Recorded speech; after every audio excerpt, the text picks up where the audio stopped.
Hey everyone, welcome back to Corporate Decoder, the place where we'll show you how the sausage really gets made in the world of business from inside those dusty SEC filings. Today, we're diving into Guild Holdings Company's latest report, and let's just say things are about to get interesting because it looks like they've been bought. Stick around to find out what that means for everyone involved. Before we jump in, if you love getting the real story behind company moves, make sure you are subscribed. And if you want to brainstorm these insights with other sharp minds, join our Discord community, link is in the description below. Alright, so Guild Holdings Company has filed an 8K, which is a report for really big events that happen suddenly. And the big event here is essentially that the company has been acquired or merged into another entity. Essentially, Guild Holdings is no longer going to be its own independent, publicly traded company in the way it used to be. The main story here is that on the 28th of November 2025, Guild Holdings Company completed a merger. This means they've combined with another company, and Guild Holdings is now a wholly owned subsidiary of a parent company called Gulf MSR Holdco LLC. This is a pretty standard way for larger companies to buy smaller ones. So what does this mean for the people who owned pieces of Guild Holdings, meaning the shareholders? Well, for every single share of Guild Holdings common stock they owned, they got $20 in cash. That is pretty straightforward, no more stock to worry about, just cash in hand. This also applied to things like restricted stock units, which are like future stock awards for employees. Those were also cashed out either based on target levels for future performance or previously achieved performance, all multiplied by that $20 per S-share price. It's a clean break for former shareholders. The total cost for this deal was a hefty $1.244 billion. Funded by a group called Bayview MSR Opportunity Master Fund LP. That's a lot of money changing hands. Now, a direct consequence of being bought like this is that the company's stock will no longer be traded on the New York Stock Exchange.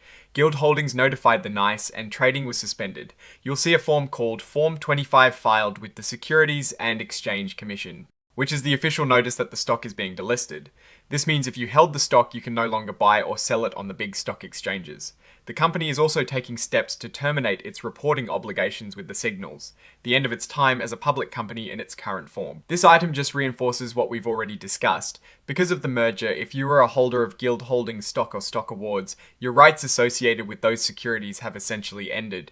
Your only remaining right is to receive that cash payment we talked about. You no longer have any stake in the company's future profits or growth. This section confirms that the merger indeed resulted in a change of control for Guild Holdings. It became a wholly owned subsidiary of the parent company.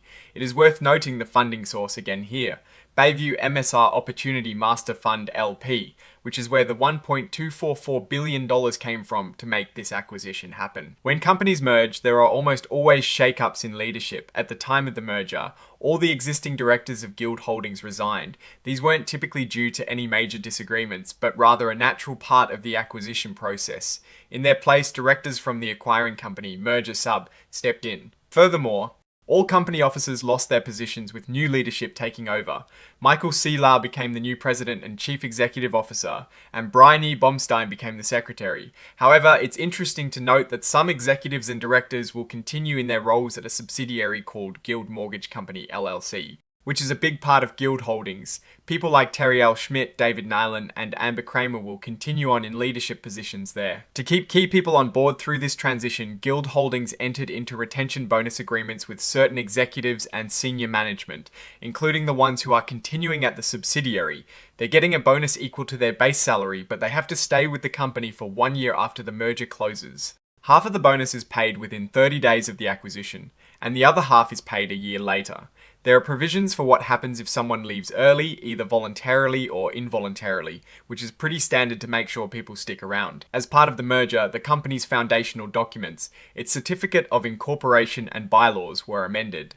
These documents essentially outline how the company is governed, so the old rules are out and new ones reflecting the new ownership structure are in place. To announce this big news to the public, Guild Holdings issued a press release on the 28th of November 2025 confirming the completion of the merger. Finally, as is customary for these filings, they include all the supporting documents. The most important of these for understanding the deal itself is the agreement and plan of merger. This is the legal contract that laid out all the terms and conditions for the acquisition. It is a pretty dense document, but it would contain all the nitty-gritty details of how the merger was structured and executed referenced here as Exhibit 2.1. There are also exhibits for the amended and restated Certificate of Incorporation and Bylaws, the form of the Retention Bonus Letter Agreement, and this press release we just mentioned. And as always, there is that interactive data file for the cover page. So Let's wrap this up. Guild Holdings Company has been acquired for a cool $1.244 billion. This means its shareholders got their $20. Per S-Hair, its stock is no longer publicly traded and its leadership has been reshuffled. While some key people are staying on at a subsidiary level, the company as a truly independent publicly traded entity is now history. The strategy here is quite clear. A larger entity saw value in Guild and decided to bring it under its umbrella. For shareholders, it was a payday. For employees, it is a period of transition, with some staying on with incentives and others moving on from the company entirely. The main risk or opportunity here lies with the acquiring entity, Gulf MSR Holdco. How will they integrate Guild Holdings? Will they unlock more value, or will the integration be a challenge? Only time will tell, but for now, the deal is done, and Guild Holdings is no longer a standalone public company. Alright? That is our breakdown of Guild Holdings Company's latest filing. What is your take on these numbers and what they signal for the company's future? Do you think this kind of acquisition is good for the market or for employees? Drop your thoughts in the comments. If this analysis was valuable, hitting that like button really helps us out, and subscribe for more deep dives into the corporate world. Don't forget to check out our Discord community in the description below for more discussions. Thanks for watching, and we'll see you next time on Corporate Decoder.